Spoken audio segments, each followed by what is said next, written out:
Yes, shabika ni motapisho mundina mwya nina mwini international nina mwini mwende ate muno na mwini uno namwe etwa Sasha Kenya na namu ya Sasha Kenya ena story mu very inspiring no kwitha itutabia jani yake ya wathi kana maondwala weselie katika mitwile ni kana mtwile ni wake na yu mbaitu mwekalania inaito yes madam Sasha Yes. Kenya. Ulikuwa umetupigia story yako, story moja tamu sana. Ukatuambia umetoka Kenya, umeenda umeapply nini, was it scholarship? Shule, yeah. Shule, kazi. Ukaenda ukafika US. Then from there what happened?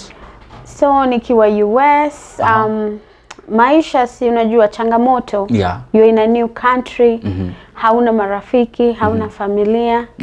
So there's a lot of challenges that people really face out there.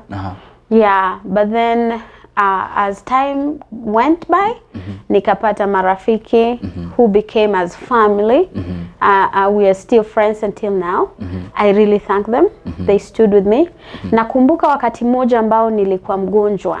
Nilikuwa mgonjwa kweli. At that time nilifikiri hata I will pass on. Niko mgonjwa, I need to work. I need to pay my bills to sustain myself. I also need to find a way to get my food and all that. But my friends really stood with me. Yeah, and God healed me. Yeah, God truly healed me. It's through God's grace and God's love that I was healed. Yeah. Na hiyo time pia familia yako ilikuwa inakutegemea? Yeah, hiyo time familia yangu ilikuwa inategemea, lakini at least walikuwa wametoka ile place yenye ungeona ni mbaya vile. Yeah, so vitu zilikuwa better. At that time sistangu mdogo alikuwa bado primary school. Yeah. Okay. Then hiyo time ukiwa US, ulikuwa unakuja Kenya ama ilikuwa tu? Yeah, imekuwa desturi yangu kuja Kenya every year. Every once a year, but I do it even more. I do it like twice a year sometimes. Yeah, kwa sababu wakati huu wazazi wangu, I feel like this is the time for me to have a time with them. Like hiyo time nimetoka hapa nimeenda US, I had to really stay and work, like work, because there was so much to be done. Sasa right now my younger sister is in college. She's graduating next year, next summer in May. Congratulations, Leslie. Yeah, she's in. So some of those things zimetoka out of the way, and now I can take my time and actually come here and spend time with my parents, because sasa hao ni wazazi, and you just never know. And this is an opportunity for me to be with them, care for them. Yeah. Okay. Now, can you tell us about your marriage? What happened? Yeah. So after I was in the US, I had my working visa for a few years, and then my employer petitioned for my green card. And then I came back to Kenya and I got married to a guy I was dating here. We went to Sunday school together. We knew each other for quite a while before we even started dating. And then we dated for like a year, 2 years, for 2 years. And then I came back and we got married here. And then I went back to the US. We stayed for like 3.5 months. And then I went back to the US because I had to go back to work. And I filed for his green card. During that time when I was filing for his green card, there was a lot of, it was a frustrating process. It shouldn't be like that. His papers were things were not just working. Things were not working. I spent a lot of money hiring lawyers to be able to do this. I remember I hired up to 3 lawyers. The first lawyer couldn't do it. The second lawyer, something happened. Then the third lawyer really took us through it. So, and I even remember when he got his visa, because when you get your green card, you go to the embassy here.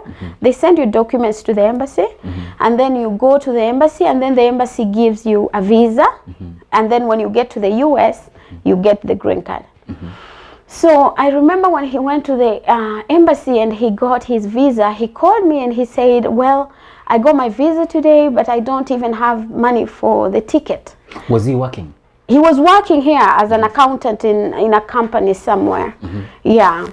So he said, na mimi unajua being a Kenyan na understand situations saa zingine inaweza kuwa si nzuri. Naelewa saa zingine yes unafanya kazi, pesa saa zingine haitoshi. Unaelewa tena anafaa kusaidia wazazi wake because naelewa.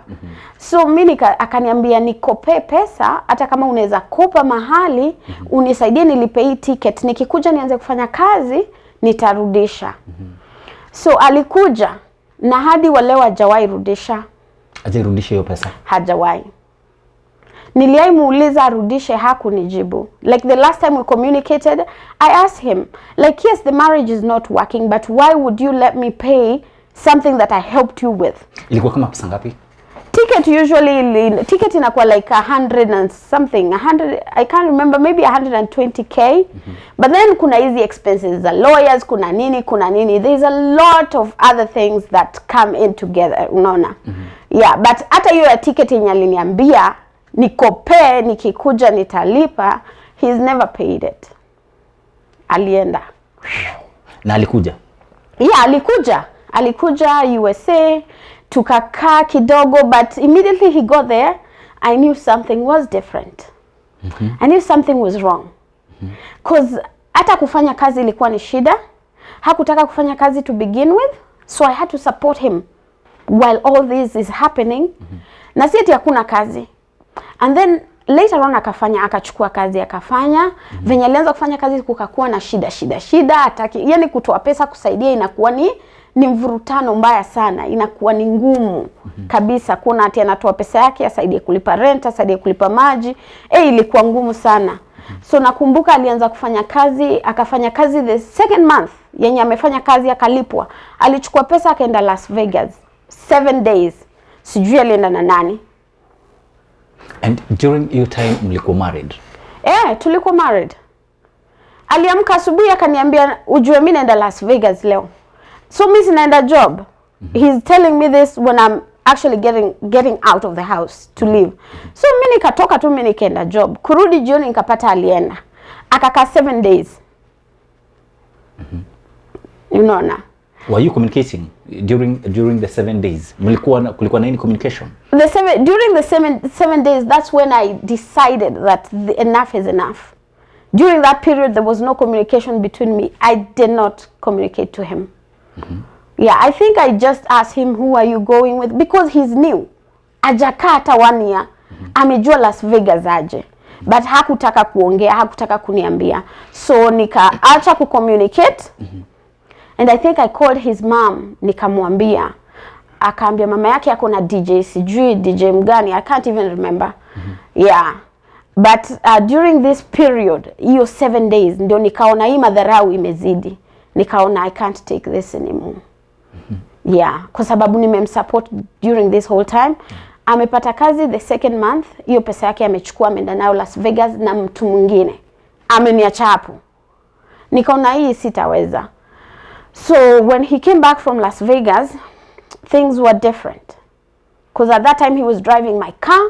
He was, so mimi nikachukua kifungu ya gari yangu, the second key nikachukua. Nikamwambia nirudishe kifungu yangu, nikachukua vitu zangu zenye zilikuwa, nikamwambia so from now let's just do this, tumalize lease and then we go our separate ways. So tukakaa, lease ikaisha, akahama. Immediately nilimwambia hivyo, alihama akatoka akaenda state nyingine. Kwenda hiyo state nyingine, kwanza akaniambia nimepata kazi mzuri state nyingine, naenda ndio niweze kusupport vitu huku. Akahama akaenda hiyo state. Kwenda hiyo state akakaa kidogo, akapotea. Nikamtafuta kwa simu, sikuwa nampata. Akakaa kidogo, akafile divorce. So ni yeye mwenyewe alifile divorce? Ni alifile divorce. Yeah. Na vile ulipigia the family ama after communicating with the family, walisemaje ama walikuambiaje?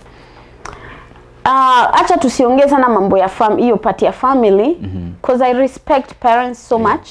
Yeah. I respect her mom. She's like my mom. Yeah. Na yeye mwenyewe vile alitoka alikuacha kwa nyumba peke yako, vile alikuja, kuna kitu yote alikwambia? Hakuna kitu aliniambia maana. I can't remember. If he said anything, I can't remember him saying anything that made sense at that time. But during that period I had already decided that enough is enough, kwa sababu ni mtu amekuwa mtu wa kukasirika, unajua. Kitu kidogo inamturn off mpaka anapiga ngumi ukuta, anapiga kitanda mateke, kitu kidogo hivi kabisa. So nikaona hii something is off hapa. What a story. Hii time yote mlikuwa mmeoana na mkaanza kukaa pamoja. Mlikuwa na mtoi? Hapana. Oh, mko na mtoi. Hatuko na mtoto. Then after divorce kila mtu akaenda. After divorce kila mtu akaenda njia yake, but I want to say this, like this was the worst moment of my life. It was the most frustrating time, but it was the most blessing time, because what happened in my life, I came close to God. This is the time I gave myself 100% to God. And God turned my life around. I remember my friends were telling me nimreport kwa immigration, nifanye nini, nijaribu kumdeport. Nikafikiria sana, nikajiuliza maswali mengi sana. But the first thing that came to my mind was mimi nilipoenda USA in 2009. Kama ningemkosea mtu within the first 6 months or 5 or 1 year, anideport, what would my parents do? Where would my parents be today? Where would I be today? Where would my family be? I've taken my younger sister through school. Sahi ana graduate next year. So where would she be right now? So nikafikiria hizo zote nikaona, you know what? Acha nimwache. If he was meant to stay, he will stay. If not, his actions will take him, not me. So mimi nikaacha ili aweze kusaidia wazazi wake, asaidie familia yake. Wow. So divorce ilifanyika which year? Divorce ilifanyika 2018. 2018. Kumbuka ama 2017 kisha hapo. 2018. 2018. Sikumbuki poa kwa sababu hizi ni vitu zenye I want them out of my mind so I can move on with my life, be happy, you know, just do me. Yeah. Na kutoka hiyo time mshikuwa na any communication? Hapana. There's no communication completely. No communication completely. Wow. Ilisha. What a story. I know. Then journey yako ya music ilianza when? So I've always loved gospel music. You know, even during this time when there's a lot going on, a lot of negativity going on, some of the gospel musics nilikuwa nasikiza, zilinipatia nguvu, zilinipatia encouragement, zilinionyesha kuwa siku peke yangu. Unaona? So I've always loved gospel music because it inspires me a lot. It brings me closer to God. And sometimes when I'm frustrated and there's nothing else I can do, I will just sing. So nimekuwa na hiyo desire ya kuimbia Mungu, kumpraise. But I've always been busy, so unaona, supporting my family, doing this. So there's always a time for everything. And I believe that this time now is for me to praise God through my songs, through my singing, is for me to sing to God for his goodness, for he's done so much in my life. He's turned my life around. I'm so grateful to him. He's been my help in times of trouble. So I can only just praise him. And I want to do this through my music. I want to do this through my songs.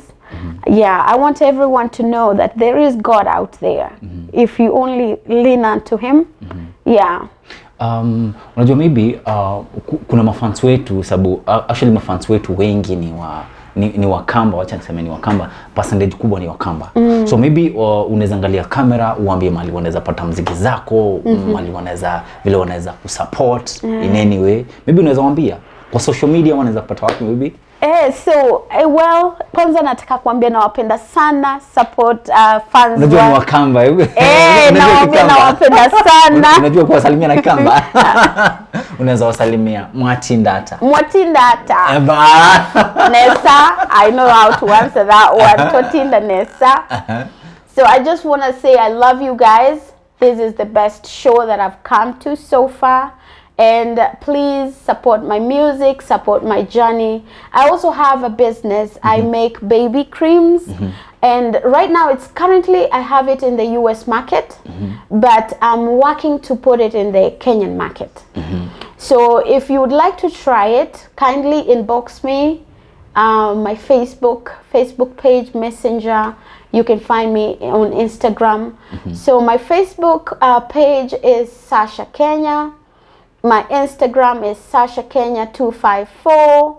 My Twitter is Sasha Kenya 254.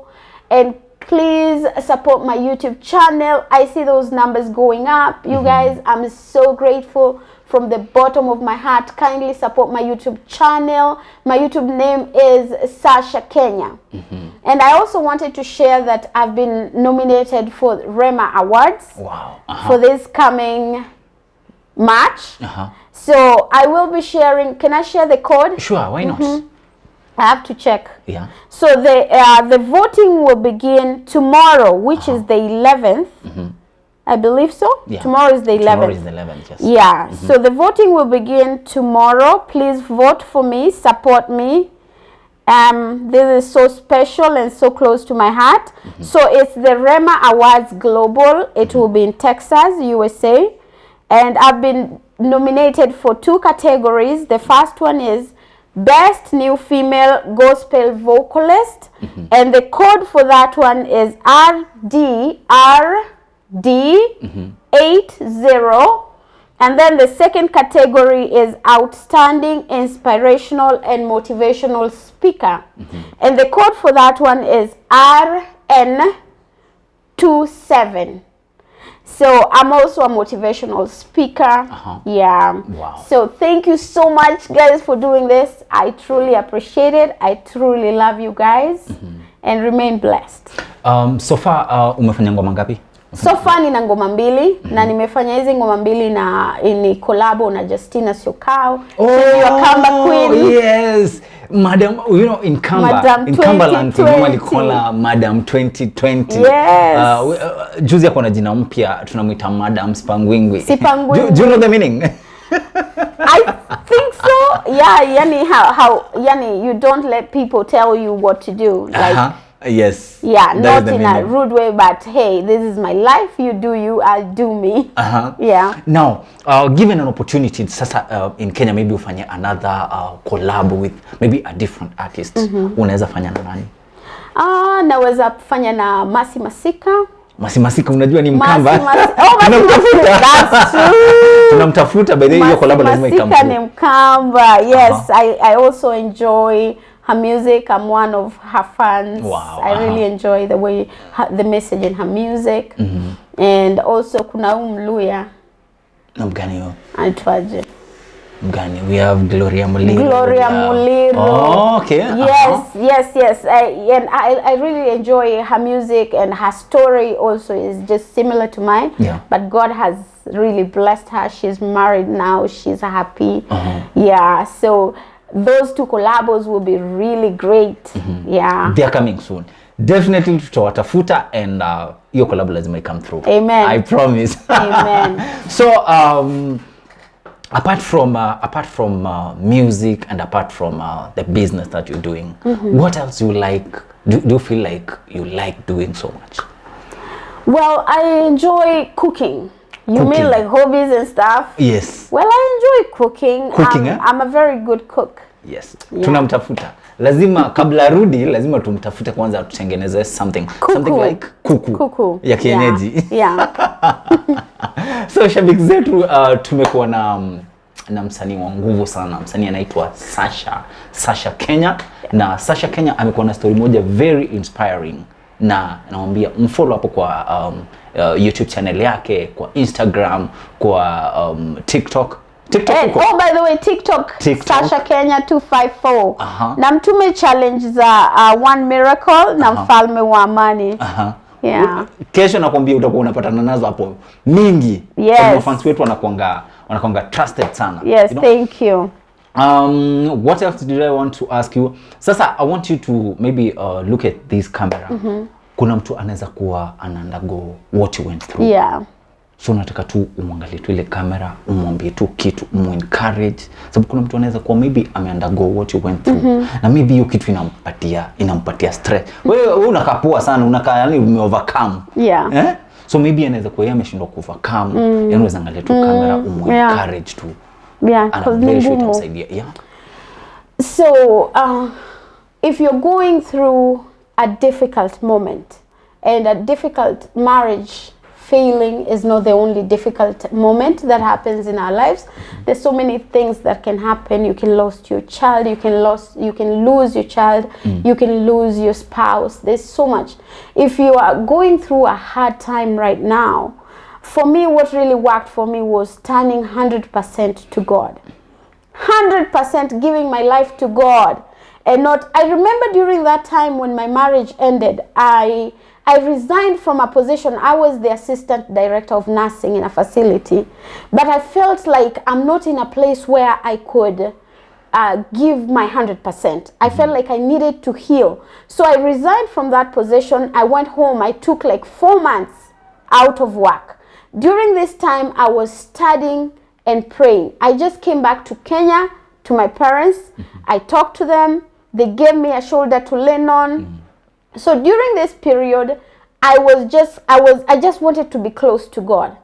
And ini wakati niliomba, ini wakati nilistudy Biblia na nilistudy vitabu vingine mingi, nilisikiliza there's a lot of self-help material out there, especially on YouTube. I prayed so much during this period. And I tell you, if you rely on God, He never lets you down. God has turned my life around. He's healed me. He's taken the pain out. He's given me double portion of what I lost. Because I remember during that time, when I went back now to start working, I was able to purchase a home in the US, which to me was a big deal. I was able to work and save some money and able to purchase a home in the US, which I'm really always grateful for, and I'm proud of myself for doing that. But I cannot give myself the 100% a glory for this. It is God. And I know it's because I turned to Him. Even the Bible says if we turn to Him, He will never let us down. He never lets us down. So me, I turned 100% to God. So if you're going through a hard time, you can find your help in God. Give your life to God. Forget about everything else. Shut everything else off. And just focus on you and God. I tell you, it will turn your life around. God has everything you need. God knows you deep and inside out. God loves you. That's what I realized, that God loves me so much that He will give me anything I want. I wanted the man to come, He came.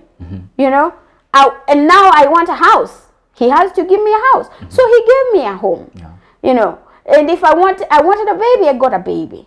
I wanted a beautiful furnitures, He gave me. So God will give you everything and anything that you ask Him, because everything belongs to Him. That's what I realized. So usikae nyumbani unateseka, usilie kuanzia asubuhi mpaka jioni. Umlilie Mungu, mpatie Mungu maisha yako, mwambie Mungu, mimi siwezi na kuachia, hii ni mzigo yako, beba. Mungu atakubebea, Mungu atakuongeza, Mungu atakuongoza. So that is what I did, and that is what worked for me. And that's why I want to sing for God. You know, He's given me so much peace. Despite everything that has happened in my life, right now I'm so peaceful. I'm so happy. There's nothing I need. I don't lack anything. And I'm not talking about material stuff. I'm talking about the spiritual aspect of life, because there are people who are not peaceful. They have money. There are people who are sick. I'm not sick. God has healed me. So for this, I'm really, really grateful. And I'm telling you, turn to God 100%. Let God take control. Let God take over. He will turn things around for you. No matter what situation you are in, no matter what happens, give it to God. Wow. Tukimalizia, nataka nikuambie tu kitu ama nikuulize tu kitu. Sababu this interview ni interview itakuwa ita reach so many people. Yeah. Because itakuwa inaenda kwa Triple P TV na pia itakuwa inaenda kwa YouTube, itakuwa inaenda kwa social media accounts zote. Now, what message can you give to your ex-husband because itamfikia? Well, I think the only thing I would say is the marriage did not work, but at least he would have paid back the money that I even had to borrow so I can help him. During that time, I didn't have money to pay it, but I had to, I had to work because I had spent so much. Yeah. So I had to work and pay and pay and pay. I paid it off. I would say, kama mtu amekutendea mazuri, tenda mazuri pia, kwa sababu when you do good, good comes to you. Yeah, I wish him all the best wherever he is. I wish him happiness, good health and success. Yeah. Amen. Hiyo message itamfikia. Amen. Hiyo lazima itamfikia. Maybe atakutafuta ama atatupa pesa. So I'm sure itafika. Kama ni Mkamba, hiyo message ishafika. Ishafika na maybe atatuma M-Pesa. Sijui kama uko M-Pesa inafanyanga? M-Pesa? Hapana, M-Pesa ifanye huko, but yeah. Okay, kuna njia zingine za kutuma. Yes, M-Pesa huko. Unajua huko Kenya tunajua tu M-Pesa peke yake. Yeah. Lakini huko M-Pesa za huko, wacha tuseme M-Pesa za huko. Thank you so much. Asante sana kuja huku kwenye studio zetu za Ekai Tuneene. Ekai Tuneene, the best studio ever. Studios, Yes.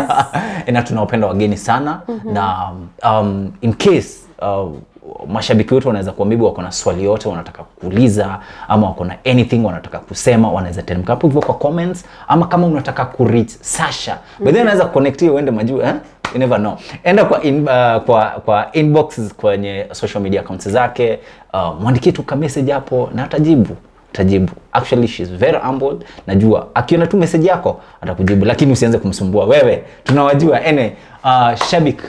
shabik kana edukisema itoma Ekai Tuneene twe na mwini monene witawa Sasha Kenya. Na Sasha Kenya na story monyo imwe nzio pio very inspiring. Namba ito nitumwendete pio ikalanya ina ito na ngai o mwadhima. Mwah!